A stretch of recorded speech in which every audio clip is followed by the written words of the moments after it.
The way he talks about Hinduism and uses that as a weapon.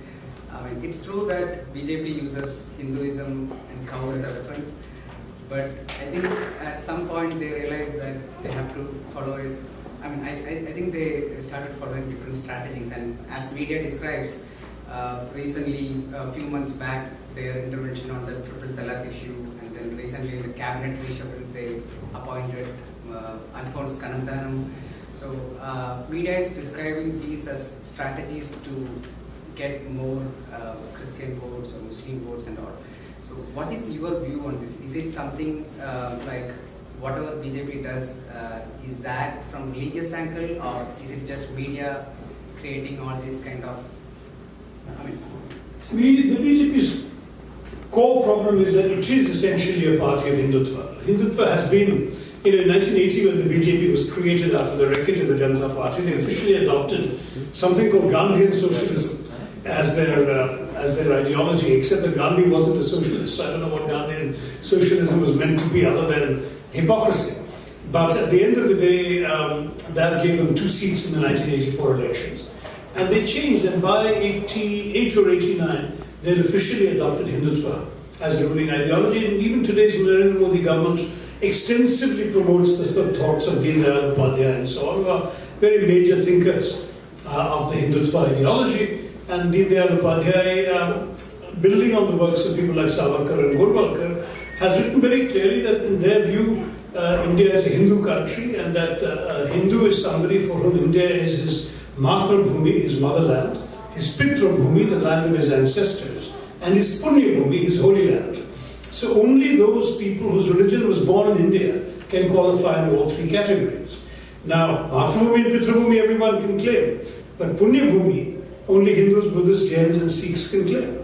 So Muslims, Christians, Jews and Parsis inevitably are following a religion which was born outside this Punyabhumi. So Bharatam is not their Punyabhumi. That is the ideological underpinning of what the Hindutva movement sees India as being.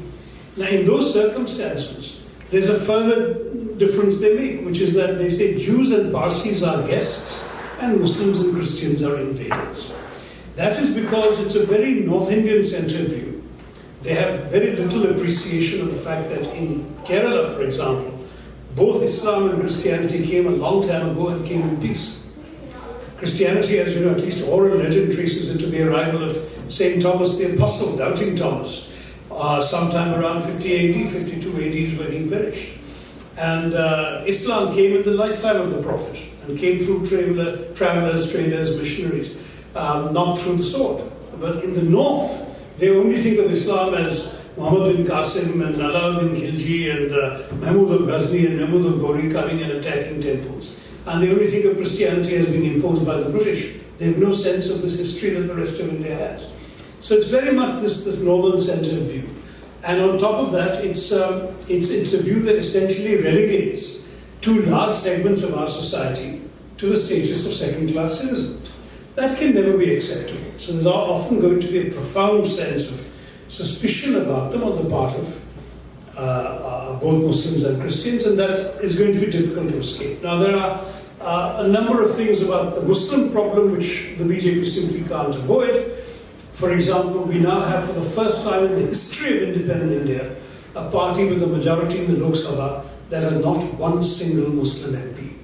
They have nominated Muslim MPs in the Rajya Sabha, but no elected Muslim MP in the Lok Sabha. Never been the case for any party with a majority in the Lok Sabha, except this one. And that's really shocking. You're talking about 16% of the population being unrepresented amongst your political candidates. With Christians, they don't have a similar problem because they've come to some accommodation with the Christian community in Goa, and there are a couple of Christian MLAs and MPs on the BJP ticket. And they've got, of course, the right to nominate Anglo-Indian MPs because going back to 1947 and 50, our constitution provided for 2 nominated seats for the Anglo-Indian community to give them some sense of security. And now, of course, the numbers are even more modest than they used to be because of migration to Australia and Britain. But of the handful of Anglo-Indians, any government will find 2 to get themselves 2 votes in the Lok Sabha, and they're both Christian. So in that sense, the BJP can say, see, we have Christian MPs.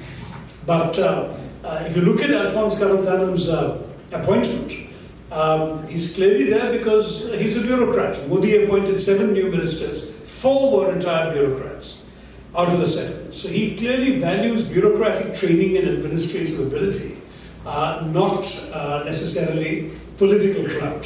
So that he seems to think that he can get work done through people if they are administratively competent by just nominating them to the Rajya Sabha. That is not enough, as you know, in a democracy. Can Alphonse bring the Christian community with him? I mean, I wouldn't presume to speak for the Christian community, but I have serious doubts because the average Christian leader can see through the attempt at tokenism of a particular community's representative for what it's worth. And equally, they know that at heart, the sympathies of the government are not with them. So we'll have to see. I mean, I know Alphonse personally. I've known him for a few years, in fact, quite a few years, and I have personally respect for him. Whether on the strength of his own religion, BJP is suddenly going to be able to make inroads in the Christian community, I have some misgivings. I think certainly they need Christians with more political clout than Alphonse can bring. So if, for example, tomorrow a K.M. Mani decided to ally his party with the BJP, that would be a different story. And that could seriously affect the fortunes in a few seats in central Kerala. But just an ex-bureaucrat being appointed who happens to be a Christian, how many Christian votes can he bring? I think we'll have to wait and see.